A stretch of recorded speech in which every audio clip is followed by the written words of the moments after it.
You know, the woods are great, man. I really love the woods.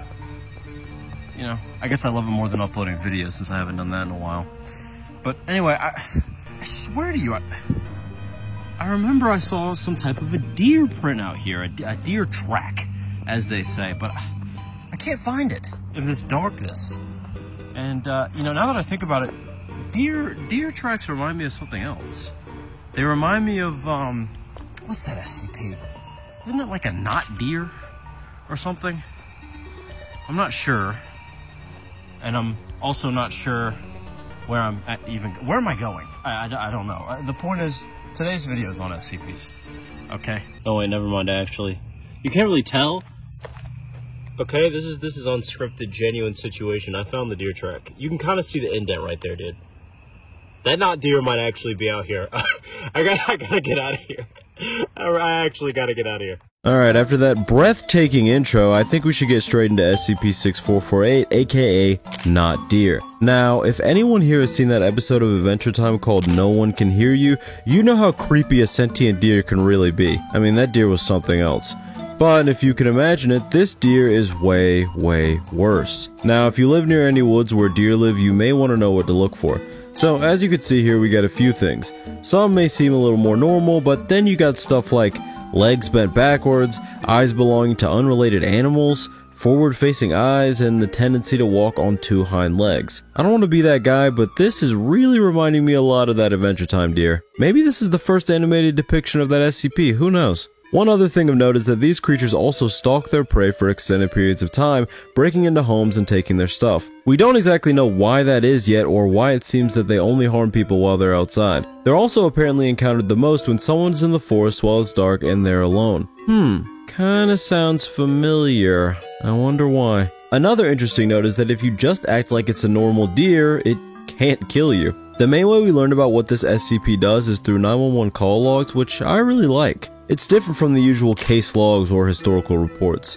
The first one is from a 41-year-old woman complaining of an unrecognizable voice screaming her name from the woods near her home. The voice screaming her name was also heard on the call, confirming what she said was real. For some reason, they told her to walk into the woods herself and inspect the source, which sounds more like something a character would do in a horror movie than something anyone should actually be told to do. She only finds a very large deer, and since she acts like it's a normal one, it just walks away. Which again, is a very funny weakness for such a creepy entity to have. The next 911 call is from a 28-year-old man who claims someone broke into his house and stole some stuff. Among the items stolen was a book called The Day After Roswell, which is a book by William J. Burns that just happens to relate to aliens, which I feel may mean something, but we'll just have to see. Also, a deer with fingers was seen reaching towards the security camera.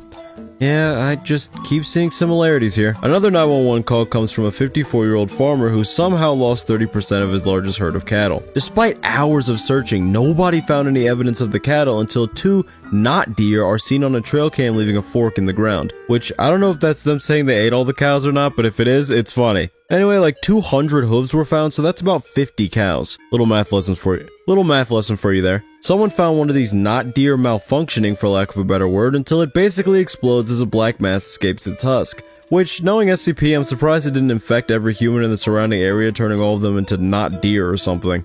In Cherokee National Forest, a herd of white-tailed deer appeared completely normal to our caller, a junior wildlife officer, except for one.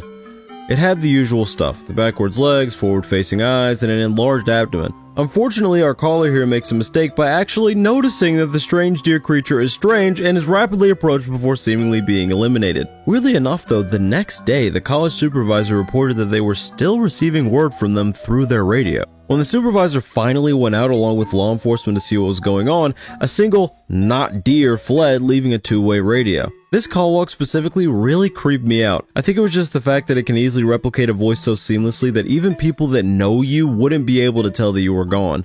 That and the visual of a random deer running away and leaving a radio making you realize that it wasn't actually a deer is scary too, because then you'd have to be paranoid about every deer you encountered, especially if you're alone in the woods a lot like this supervisor would be.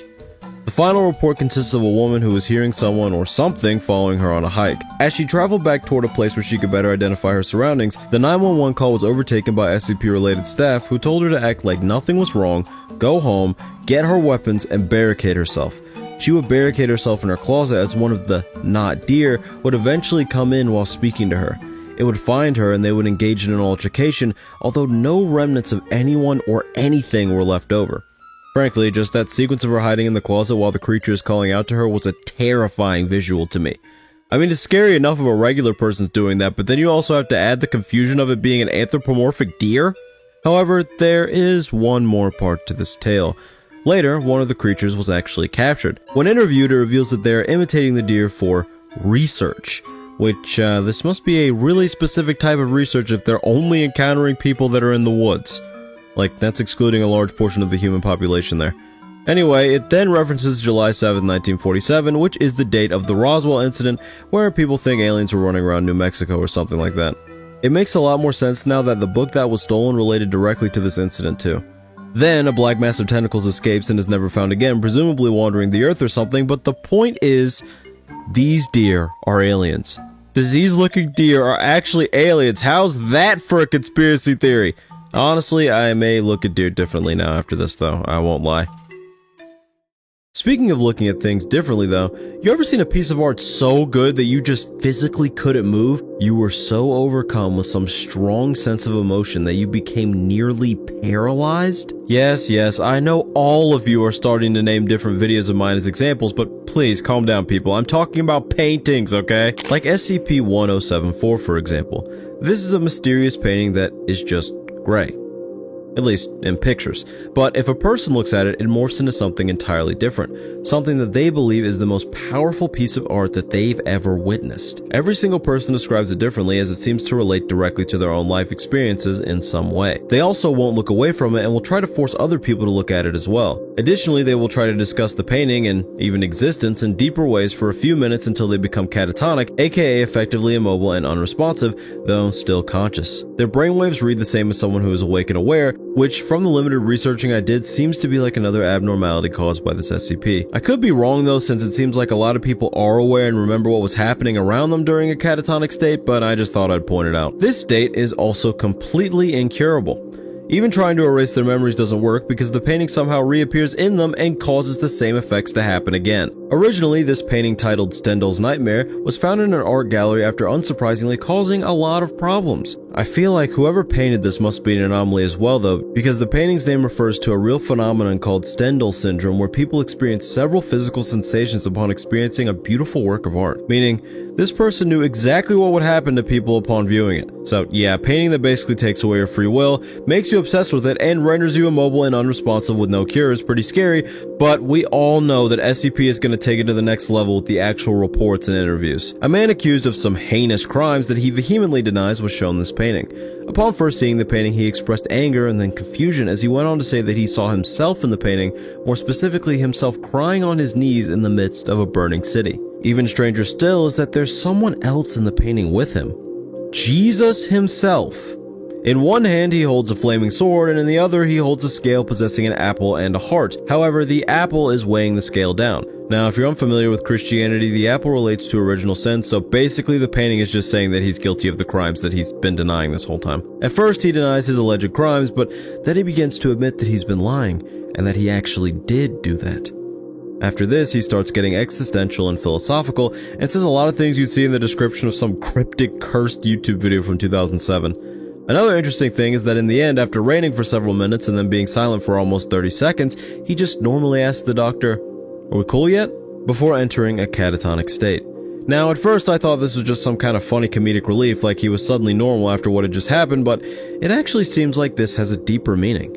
Are We Cool Yet is apparently an art organization in the SCP universe that revolves around art based on anomalies, and I'm guessing actually anomalous art as well. So, maybe this painting was created by a member of this group? I'm not sure what the purpose would be though, since everyone who views it ends up catatonic, meaning they can't make their own art or even talk, but then again, maybe it's just to show people how powerful art can truly be. Either way, a piece of art that instantly takes control of your mind and renders you immobile and mute within minutes is pretty horrific, and honestly anything that takes control of the mind is going to be especially unnerving to me. Which makes it very interesting that the next thing I'm going to be talking about is cats. Maybe you like cats, or maybe you hate cats, I don't know you, but I do know that this cat wouldn't be a cat that you'd forget anytime soon. No, this cat Yeah, there we go. So, what's the backstory behind this cat? Well, it's pretty mysterious, to say the least, but it starts in an unknown Japanese prefecture. Here, there's a cabin or hut of some sort that possesses one old well located in the center. The well on its own is probably an SCP, since no matter how much they've measured, they couldn't determine the depth of it, but that's not what we're worried about. When someone looks inside of this wooden hut, or cabin I suppose, since it's described with both terms, they'll start to freak out and say that there was a cat in there. Now, all these people either got a phobia of cats or something is very wrong here. After this, they become obsessed with the idea of this supposed cat. A cat that has only been depicted in drawings due to the fact that any photos taken inside the hut show nothing inside. Now that would be creepy enough, but this is SCP, so you already know it gets way worse. After looking in this hut, the individual affected will also see all cats the same way. They all have 2 human eyes and no other features and are always staring at them. On top of that, they also always see these cats watching them in the darkness. Which, brave statement incoming, I don't like the idea of things watching me in the dark. Not a big fan, I know it's hard to believe. Of course, to make it even better, they usually appear out of the corner of your eye, which is exactly where things always seem to appear when you're home alone and creeped out. Also, apparently if someone sees this cat, then they won't stop talking about it, and sometimes the listener will experience similar effects to the person who actually saw it if they begin to comprehend what they're talking about. I mean, even near the end of the report, we can see that whoever's writing it is being affected, as they keep stating that there is a cat and variations of that phrase, even ending it with a similar phrase to what's presented on the drawing that I showed earlier.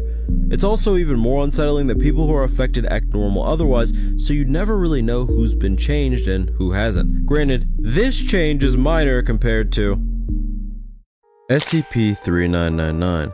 Now, I will be honest and say that for probably 3/4 of the story, I did not know what was going on, and trust me, you'll understand why. SCP-3999 is, well, I guess it would be harder to say what it isn't. See, the issue with SCP-3999 is that it can manipulate reality, however, it has no form or structure to its manipulation. I mean, let's just look for example at this insane passage from this page. So for context, this is a joke that is meant to contain the SCP somehow. You know, since this is a joke, let me set the stage. How you doing, everybody? Thanks for coming out tonight. So, I was talking to a friend of mine that works at a talent agency, right? And he told me a story that goes like this. A family walks into a talent agency. It's a father, mother, son, daughter, and dog. The father says to the talent agent, "We have a really amazing act. You should represent us." The agent says, "Sorry, I don't represent family acts. They're a little too cute." The mother says, "Sir, if you would just see our act, we know you would want to represent us." The agent says, Okay, I'll take a look." The father dresses himself in a top hat wearing a sign that says talent agent, and the mother dresses as the father and walks up to him and says, "We have a really amazing act. You should represent us." The agent says, "Sorry, I don't represent family acts. They're a little too cute." The son, playing the mother, says, "Sir, if you just see our act, we know you'd want to represent us." The agent says, Okay, I'll take a look." The son dresses himself up in a top hat wearing a sign that says talent agent, and the daughter dresses as the father and walks up to him and says, "We have a really amazing act. You should represent us." The agent says, "Sorry, I don't represent family acts. They're a little too cute." The father, playing the son, says, "Sir, if you would just see our act, then you would want to represent us." The agent says, Okay, I'll take a look. Later. The dog dresses himself in a top hat wearing a sign that says talent agent, and the dog dresses as the son and walks up to him and says, "We have a really amazing act. You should represent us." The agent says, Sorry, I don't represent family acts. They're a little too cute."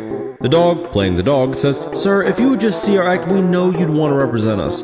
The agent says, Okay, I'll take a look. The talent agent dresses himself in a top hat wearing a sign that says family, and the father dresses as the father dressing as the son and walks up to him and says, "We have a really amazing act. You should represent us." The agent says, Sorry, I don't represent family acts. They're a little too cute." The agent, playing himself, says, "Sir, if you would just see our act, we know you'd want to represent us." The agent says, Okay, I'll take a look. Researcher Talleyrand dresses himself in a top hat wearing a sign that says talent agent, and SCP-3999 dresses as the father and walks up to him and says, The agent mumbles incoherently. SCP-3999, playing the mother, says, The agent spits out a weak sigh. Order is to be discarded like a humanoid melting like clams on the breakfast table. Order is the way of villains. True good is the formless void, melting and writhing and corrupting. Are you happy yet? But yeah, that's my joke. It was pretty funny, right? Yeah, I know this is more of an Anthony Gallego type bit, but I don't know, I was feeling pretty inspired, I think you're starting to understand what I mean now, and I really can't believe I just read all of that. Honestly, it may sound weird, but this odd joke actually did creep me out on my first read. I think it was just that sinking feeling that things are never ending and you're stuck in this infinite, structureless, inescapable loop of reading the same joke sequence worded in different ways, and honestly, now that I reread it, just worded completely wrong in some ways, and it's very confusing and chaotic like everything else. Like you're being caught up in a severe thunderstorm that you have no control over. This non-stop chaos basically exists throughout the entire article, with an insane amount of containment procedures being shown and then cropped out. One thing I found interesting upon looking back at this whole thing, though, was a specific conversation that was had between researcher Talaran and another researcher. So, who are you exactly? I'm researcher Talaran, one of the researchers assigned to SCP-3999. But we have no records of you anywhere. I told you, there's something funny happening to me, but I can't quite describe it. It's like a dream where things are really disconnected. Disconnected? I have trouble focusing on things now. I just feel a lot of unease. It's like reality has started to feel less real, if that makes sense. But we have no records of you anywhere. You already said that. So, who are you exactly? Wait, what's going on here? What side is this? What did you say your name was again, Doctor? Doctor... That's not a name, you just made a noise with your mouth. And why am I thinking of redactions? How can a word be redacted like that in a normal conversation? This interview is terminated. The floor vanishes and researcher Talaran falls into blackness. The room melts. SCP-3999 suddenly consumes Dr. Upon my first read of this, I for some reason assumed that this was just Talaran acting crazy because SCP-3999 had infected his mind, and then the SCP chose to eliminate the alleged doctor that was interviewing him. This would probably be because I lack reading comprehension skills. When rereading this, I obviously noticed the doctor randomly repeating things they just said moments earlier because all of this is clearly just a construct of SCP-3999. Every bit of this insanity is created by SCP-3999. The insane jokes, the pop culture references, the grotesque and strange containment procedures that are continuously crossed out, all of these come from SCP-3999, and the only one who is aware of its source is researcher Talaran. But what's even more horrifying is that this isn't happening over a short period. No. Talaran is forced to go through this type of chaotic nonsense for millions of years at a time, alone. Unable to know what is real and what is not, in a perpetual dream. But there is still hope, because one power of the human mind is that it can get desensitized even to chaos. In a situation like this, that can be the one constant that gives you control. That control leads to this confrontation. Finally, this is how it should be. The scientist interviewing the anomaly. I am the one in charge now. I have brought order. It's staying this way. Do not threaten me now. Without me, you wouldn't have been able to achieve any of this. Even you cannot survive without order. You latched onto me and still need me, a pathetic excuse for order to exist. This is pathetic. You're pathetic. You can't frighten me anymore. For the first million years of nonsensical containment procedures and tortures and dream logic, it was the worst pain I had ever felt, but I survived. And for the second million years of nonsensical containment procedures, it was still the hardest thing I'd ever done, but I survived again. And by the third million years, I was growing numb. There's only so many times you can watch anything before you grow numb. But you know what? I survived. Which is more than you can claim, you dumb brute, because you never lived at all. If I end you, things will return to normal. I refuse to believe that there's more of this. Of you having the O5 Council abuse my mother with I don't know, the corpse of Jack Nicholson made of Fritos, or something equally stupid. I refuse to believe the only thing left in the entire multiverse is your stupidity. So who are you, exactly? Ask yourself that. Who are you before a human who is ready to fight? You're nothing but the primordial ooze, and I am ready to fight. I am numb to your... Because here's the thing about horror and weirdness. The more you reveal of it, the less effect it has. I am sick of your horror. I am sick of you. I'd say see you in hell, but we're already there. After that exchange, it's believed that Talaran was able to cease to exist, along with SCP-3999 by extension. This caused reality to revert back to normal, as opposed to the chaotic, disastrous reality that only contained Talaran and SCP-3999. The scariest thing about this SCP to me isn't necessarily the chaotic nature of it, but rather that it almost seems to take the same approach as more infamous villains like Am or the Coup. It picks a specific target and torments it for extremely long amounts of time. If Talorant hadn't had to research SCP-3999 and someone else had to, they would have been dealing with this instead. Something about that level of wrath yet indifference for another sentient being's consciousness is unnerving to me. Also, I still don't know if the authors noticed some SCP-3999 stuff or if that's actually from their real life experience. Guess that really goes to show you how well this SCP works though. I'm not gonna lie though, I couldn't resist another reality warping SCP, so let's move on to SCP-3812. This is an SCP that I found both interesting and unnerving for a while, both because of the properties it possesses and the mysterious nature of it. SCP-3812 was a human, a person like you and me. However, due to things out of his control, he suddenly rose from his grave and began to wander the world. I'll get into why this happened later, but for now all you need to know is that this former man contains multiple very concerning attributes. One is that it has an advanced Eigenmann-Viator schizophrenia complex, which as far as I can tell isn't a diagnosis that's actually used. But what this means is that in short, it cannot perceive reality the same way as the majority of people do in any way at all. The second concerning attribute is that in addition to these issues, SCP-3812 will sometimes change reality in order to fit its own. This means that, for example, if a country doesn't exist in its own reality, it can cause it to cease to exist in everyone else's reality. And this actually did happen, as we'll get into later. At first, SCP-3812 was visiting the Foundation in order to help it manage its condition. This leads to a very interesting conversation with two key things that I'll show you. It's alright, you don't sound nuts. We just want to help you get better. I don't know if you do, or I don't know if you can. In the story, you don't try to help. In the story? What story? This is gonna sound crazy, seriously, but I can see what you're thinking, and I know you're afraid. You're scared of what I might do, and here in a minute you'll... I don't know how to get it out of my head, how to start to undo this, if I even can. I don't even think he can. Who is he? You can't see him. I can. I think he was above us at one point, but he's below me now. Yes, I see you there. I don't know what you did to me, but it's pretty messed up, man. If you could figure something out here, that would be great, because I really feel like I'm losing it. I'm scared too, man. You've got to do something, man. You got to help me out here. Please, God, please. The reason this is interesting is because this reveals exactly how SCP-3812 came to be. The author of this story is DJ Cactus, also known as Ben. In another portion of the story, a narrator breaks in and explains that they attempted to create something that basically has no limits to itself, and at the end of the passage they signed it B, which is obviously representative for Ben. To explain the whole infinitely growing thing, think about like a flower, and you use some special fertilizer, right?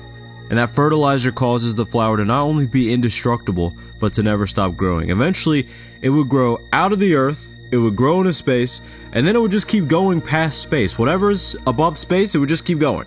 And that's basically how this character works. The problem is that means that eventually, even as the author, you would be unable to alter what this character does, because, well, it would have more control of the story than you would. To explain it differently, let's just imagine I wrote a character. Okay, well, I guess if you take that Instagram Pages video, I kind of already did.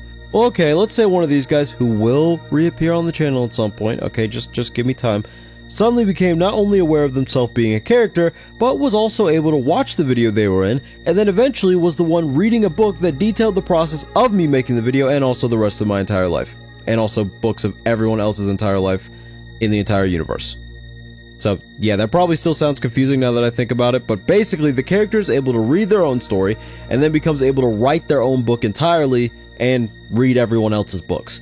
This means that whatever doesn't suit the book can be erased and rewritten. For example, erasing the entirety of Mongolia for whatever reason. See, I told you I was going to come back to that. Imagine if someone out of sheer impulse could just erase your entire existence, just because, and could bring it back the same way, as if they were erasing and rewriting a word on a sheet of paper. That's basically what everyone who exists in SCP-3812's universe was going through. Pretty horrifying, right? And this all ends up coming to a head after many insane events like everyone on Earth hearing its voice screaming for help or erasing an island off the coast of California.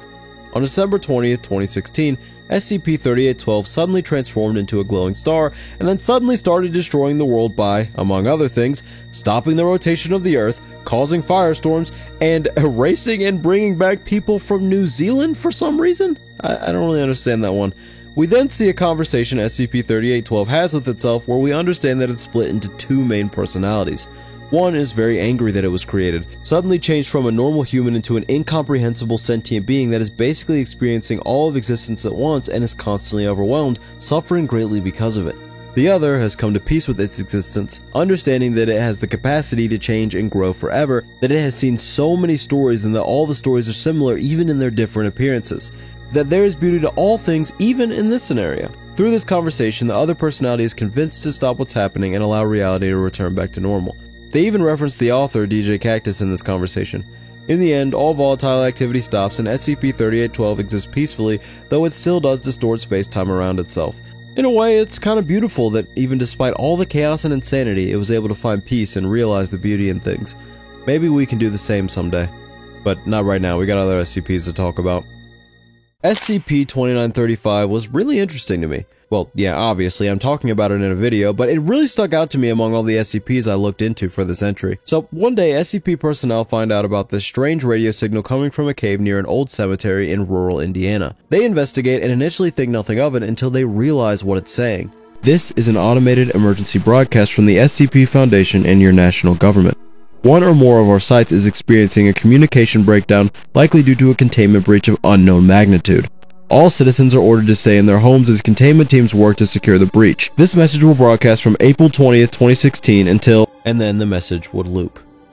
Upon looking around the reality, they realize that despite it looking the same, it is far different than the world that they live in on the other side of the cave. We were able to look into 4 different missions, each exploring different aspects of this reality and allowing us to understand how strange and disastrous this event truly was. The first mission consists of a team looking around and finding a farmhouse where they discover a family that's no longer alive. However, what's strange is despite them having passed on several days ago, there's no sign of decomposition. The meal they made also has no mold or dust or anything. All of this is very odd because that would mean that all the microscopic organisms that cause those processes also ceased to exist at the same time that these people passed away. Even weirder is that when they turned on the TV, although it still worked, it didn't show any channels. Well, except one. The Home Shopping Network.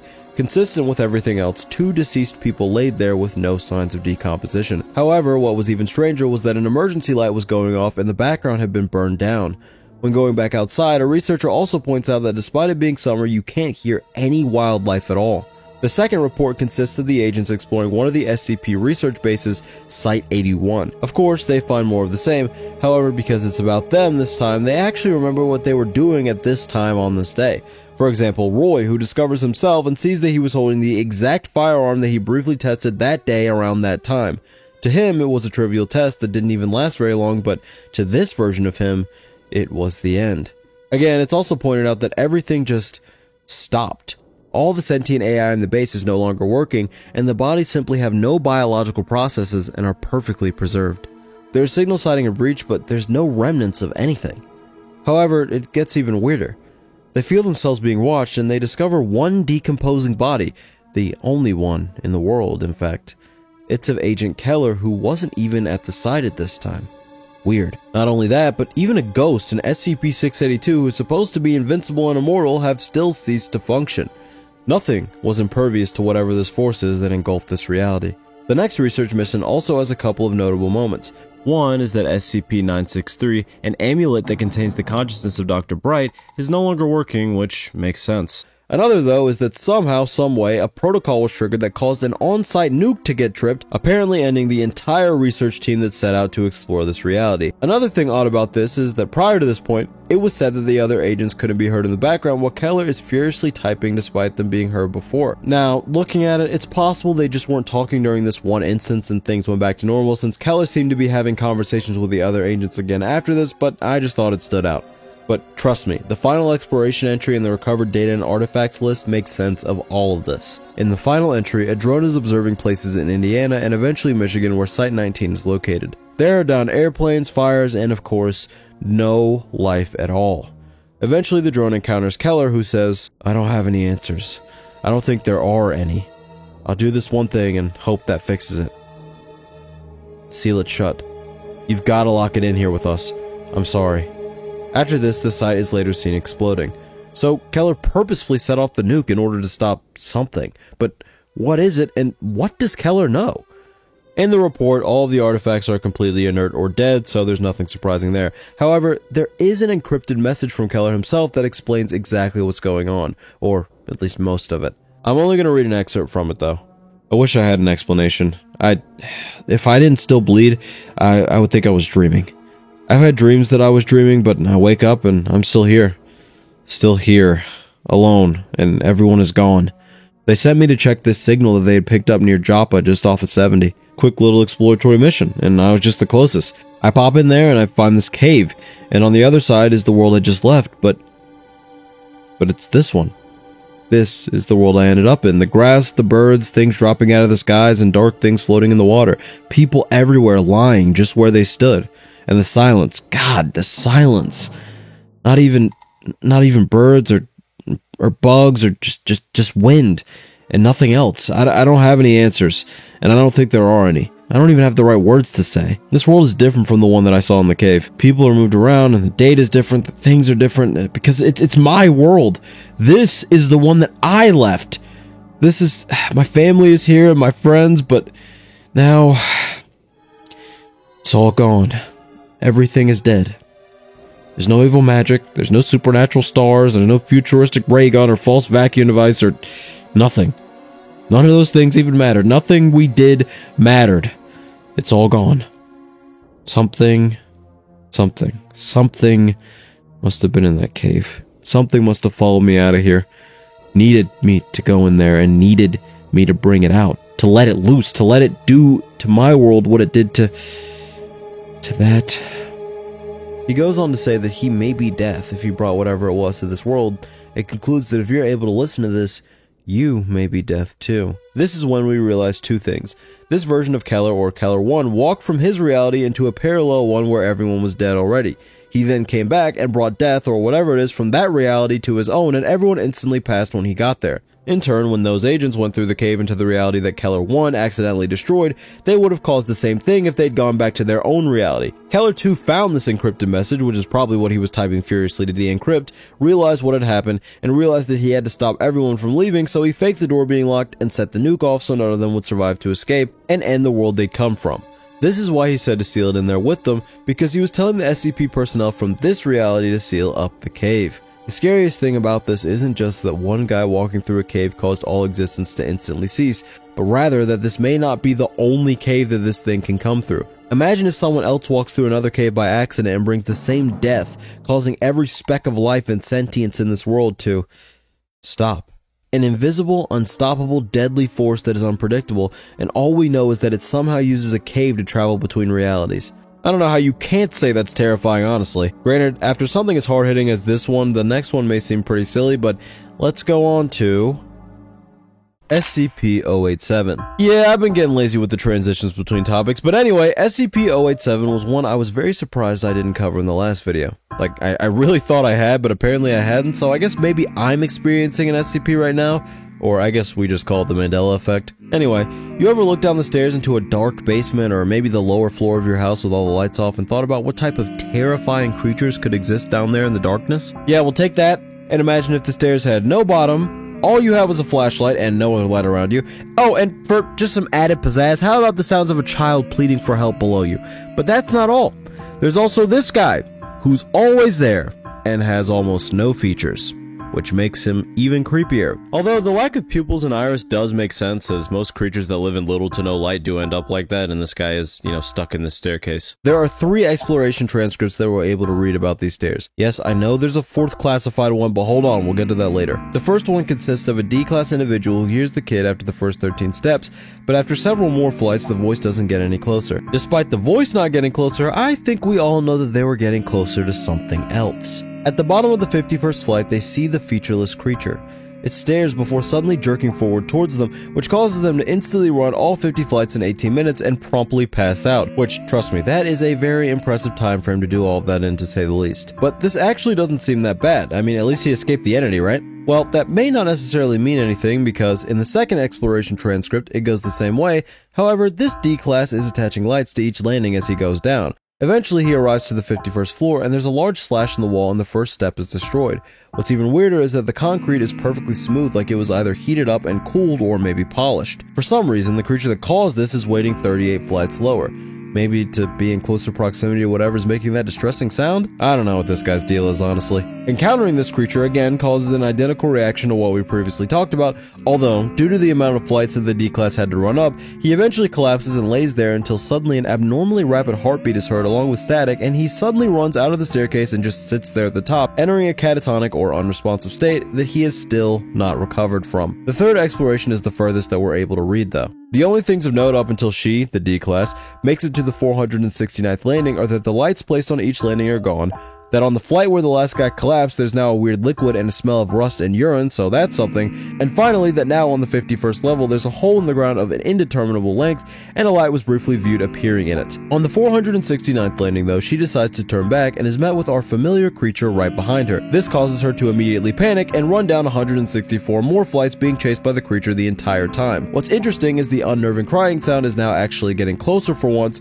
and as she falls and enters an unconscious state from running so much, presumably, she seems to be very close to the source. During this time, there's also a strong issue with the audio, similar to what happened with the last exploration, but much more exaggerated. It's also worth noting that the creature is making direct eye contact with the camera the entire time that it's shown, as if it's watching the people that are watching it. Now, back to the mysterious fourth entry that has been expunged. There are only 2 references to it.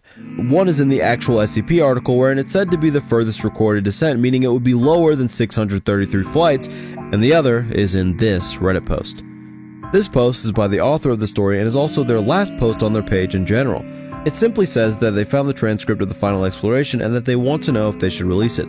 Despite many people pleading for it to come out, it never did, as far as I can tell, unfortunately. There are games and videos attempting to expand the lore, but this is basically all we got. I don't think that's necessarily bad either, because it allows the mind to wander, which can be much scarier. So, I mean, since we're already here, I can make up what I think happened. Much like the other explorations, I'm sure the Class D descended the stairs and noticed minor changes, one of the larger ones possibly being a change on the 51st landing, where the hole was larger and you could see even more down there, although this probably didn't really reveal much of anything. Eventually, we'll say on landing 469, they noticed something odd, and possibly reoccurring, like destroyed steps and slashes in the wall, seeing as these were caused by the creature as it was chasing the previous girl. They'll continue to descend until the place where the previous girl passed out, where they'll find that same strange smelling substance mentioned before, and possibly more grotesque evidence like blood or flesh. At this point, they finally may want to turn back out of fear, and then they'll turn around to face the creature behind them, which will cause them to run, and they'll run however much further down it is until they reach the source of the crying. To me, the source is probably another of the same creature, and after they encounter it, they'll have nowhere to go and will end up being captured or eaten or whatever it is these things do. I don't really have any evidence, and it's not really that good, but that's just my theory. Anyway, either way, an infinite staircase with a terrifying creature that makes you go insane, and a mysterious, creepy sound of a crying child constantly permeating throughout it would not be a pleasant place to end up. Now, if you don't mind me, I will be avoiding all stairs, paintings, caves, huts, chaotic reality warping beings, and especially deer. Hopefully I never run into whatever made that deer track, man.